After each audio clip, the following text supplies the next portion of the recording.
All right, मेरे साथ doctor Suryakant मौजूद हैं। बहुत ढेर सारे लोग इनको सुनने के लिए आज जमा हैं, जो सुनना भी चाहते हैं। डॉक्टर सूर्यकांत, बहुत शुक्रिया आपका। आप मुझे बताइए सर कि इस वक्त एक तो हालात क्या हैं, किस तरह के पेशेंट आ रहे हैं, उन पेशेंट्स को किस तरह की समस्या है, ब्रीदिंग से लेकर आईसीयू तक किस प्रकार की प्रॉब्लम वो फेस कर रहे हैं, और लोगों को कोरोना से बचने के लिए और जिनको कोरोना हो गया है वो क्या उपाय करें जिससे उनकी जान बचे।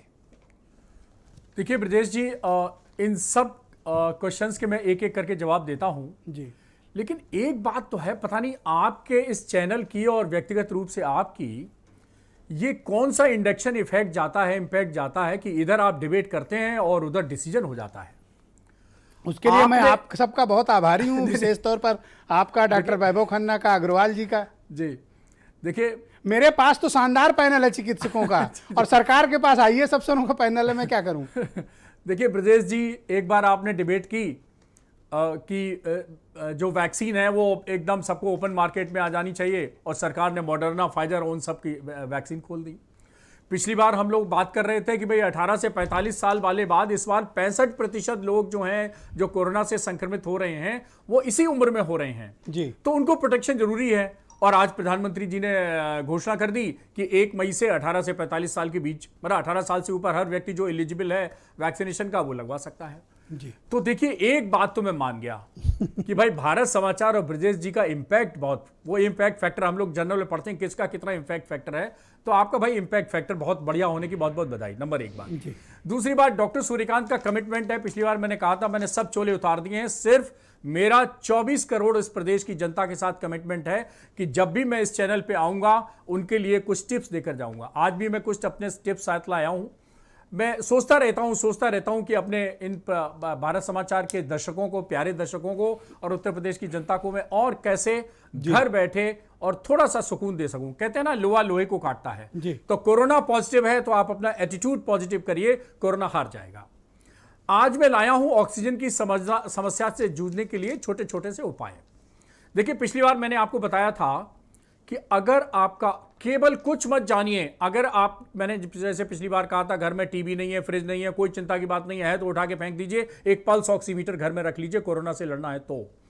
और अगर उस कोरोना पॉजिटिव व्यक्ति का जो ऑक्सीजन सैचुरेशन है वो 94 से नीचे गिरता है तो आपको चिंता होनी चाहिए। 94 से नीचे चिंता, 4 से 94, 4 से चिंता। 90 से नीचे गिरता है तो आप, 90 से नीचे गिरता है तो आप अस्पताल देखना शुरू करिए।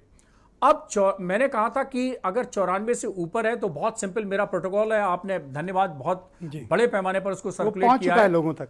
कम से कम 12-13 राज्यों से मुझे सूचना मिल गई है कि ब्रजेश जी की अनुकंपा से मेरे ट्रीटमेंट प्रोटोकॉल इतने राज्यों तक पहुंच गया है। दिल्ली, राजस्थान, हरियाणा, पंजाब, जम्मू कश्मीर, छत्तीसगढ़, झारखंड, बिहार, पता नहीं कहां आपने पहुंचा दिया है जी।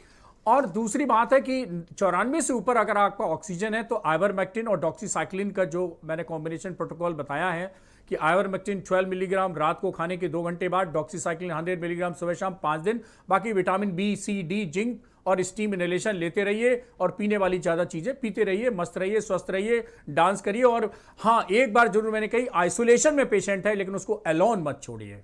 There is lot of difference between isolation and alone. उसको एकांतवास चाहिए, उसको अकेलापन नहीं चाहिए। तो हो सके तो उसका कमरा खोल दीजिए, उसको डांस करके दिखाइए, गाना गा के सुनाइए, मिमिक्री करके दिखाइए, कुछ भी करवाइए, राजू श्रीवास्तव बन जाइए, कुछ भी करिए। कमरा खोलने से कोई प्रॉब्लम तो नहीं? नहीं, कोई प्रॉब्लम नहीं। ओके, उस समय उसका मास्क लगवा दीजिए बस। ओके। दूसरी बात मैं आता हूं कि अब ये ऑक्सीजन मान लीजिए जाती है, मैं देखिए आपके सबको प्रशिक्षित कर देना चाह रहा हूं, कम से कम एमबीबीएस डॉक्टर तो आज मैं बनाई, बहुत जरूरी है जी। तो 94 के नीचे अगर ऑक्सीजन जाती है और 90 के बीच में है 94, तब आप क्या करें? कुछ मत करें, रोगी को उल्टा लिटा दीजिए। जैसे ही आप उल्टा लिटाएंगे 3% 5 मिनट के अंदर ऑक्सीजन बढ़ जाएगी। मतलब मरीज को पेट के बल लिटा दिया जाए, पेट के बल लगा दिया जाए, कुछ नहीं, पेट के बल लिटा दीजिए। 3% 5 मिनट के अंदर 3%। और डीप ब्रीदिंग करनी है। फिर मैं कई डॉक्टरों पर प्रयोग किया है। डॉक्टर मरीज जो मेरे इन्फेक्टेड है, मैंने फोन किया, मैंने कहा ऑक्सीजन लेवल बताइए और 5 मिनट के बाद मुझे उल्टा होके फिर बताइए। और एक नहीं, 20 नहीं, सैकड़ों मेरे पास एग्जाम्पल हैं। डॉक्टर्स, अब भाई डॉक्टर से ज्यादा एविडेंस तो कौन क्रिएट कर सकता है। मैंने उनका कि अब बताइए, तो उन्होंने कहा नहीं 91 थी, अभी क्या है, अभी 94 हो गई, 95 हो गई। तो 3% तो मिनिमम पड़ती है। पेट के बल लेट के डीप ब्रीदिंग करनी है अगर ऑक्सीजन लेवल कम हो रहा है। केवल पेट के लेट जाइए, आराम से सांस लीजिए, कोई प्राणायाम करने की या डीप ब्रीदिंग की भी जरूरत नहीं है। केवल पॉस्चर से ही जो हमारे फेफड़े में कोलैप्स एल्वोलाई होते हैं वो खुल जाते हैं, केवल पॉस्चर चेंज करने से। 3% ऐसे बढ़ गई। अब 3-4% के बढ़ाने का और जुगाड़ कर देता हूं मैं आपके दर्शकों की जी। तो आज 6% ऑक्सीजन में देखे जा रहा हूं सिर्फ डिबेट के माध्यम से। अब 94 के नीचे आइवरमेक्टिन डॉक्सीसाइक्लिन का जो कॉम्बिनेशन है वो 94 से ऊपर बहुत अच्छा काम करता है, कोई दवा की जरूरत नहीं, इसी कॉम्बिनेशन के आधार पर सब ठीक हो जाते हैं। अब 94 से गिरना शुरू किया तो डेक्सामेथासोन, मिथाइल प्रेडनिसोलोन या प्रेडनिसोलोन नाम की दवा आती है। डेक्सामेथासोन यूजुअली मैं इस्तेमाल करता हूं 4 मिलीग्राम दिन में 3 बार। अगर 60 किलो से वजन ज्यादा है तो 8 मिलीग्राम 3 बार। इसके इस्तेमाल करते ही 3% और बढ़ जाती है, तो 6% का बोनस आपको घर बैठे मिल गया। इन दवाओं के नाम कृपया दोहरा दें। जी, स्टेरॉइड कहते हैं हम लोग। स्टेरॉइड एक हम लोग के डॉक्टरी भाषा में रामबाण दवाएं कही जाती हैं। हमारे 2 सहयोगी डॉक्टर बैठे हैं, वैभव खन्ना तो मेरे क्लास फेलो और दोस्त हैं, और ये छोटे भाई अनूप बैठे हैं। ये स्टेरॉइड नाम की दवाएं हम लोग इमरजेंसी मेडिसिन के रूप में इस्तेमाल करते हैं, रामबाण के रूप में इस्तेमाल करते हैं। डेक्सामेथासोन मेरा ड्रग ऑफ चॉइस है, और बहुत सारी जितनी स्टडीज हुई हैं पिछले साल भर के अंदर वो डेक्सामेथासोन पर हुई हैं। डेक्सामेथासोन थोड़ी अब डॉक्टर सूर्यकांत ने ज्यादा लिखनी शुरू कर दी है, बतानी शुरू कर दी, पब्लिक भी अवेयर हो गई, तो थोड़ा कम हो गई, शॉर्टेज हो गई है। तो मिथाइल प्रेडनिसोलोन या प्रेडनिसोलोन भी आती है। इसके इक्विवेलेंट मेडिकल स्टोर वाला कैसे लिया जाए, कितनी बार लिया जाए? मेडिकल स्टोर वाले को आप बताएंगे कि देखिए अगर आप 4 मिलीग्राम वाली डेक्सामेथासोन है तो आप दे दीजिए मुझे, सुबह दोपहर शाम खाना है। नहीं खाना है तो प्रेडनिसोलोन की 20 मिलीग्राम की गोली एक रोज खानी है, या मिथाइल प्रेडनिसोलोन की गोली भी 4 मिलीग्राम सुबह दोपहर शाम खानी है। तो मिथाइल प्रेडनिसोलोन, डेक्सामेथासोन 4 मिलीग्राम 3 बार खाना है। अगर प्रेडनिसोलोन मिल रही है 20 मिलीग्राम की एक गोली खानी है। ओके, आपका कहने का मतलब है कि ऑक्सीजन लेवल को 94 के पार ही रखना है। हाँ, अगर 94 से नीचे जा रहा है और उल्टा लिटा भी दिया फिर भी 94 से नीचे जा रहा है तो डेक्सामेथासोन ऐड कर दीजिए। ओके, 2 उपाय मैंने बताए। अब तीसरा बहुत मैं बताने वाला हूं, और मैं पूरे भारत सरकार, दुनिया और पता नहीं किसकी गालियां खाने के लिए तैयार हो गया हूं।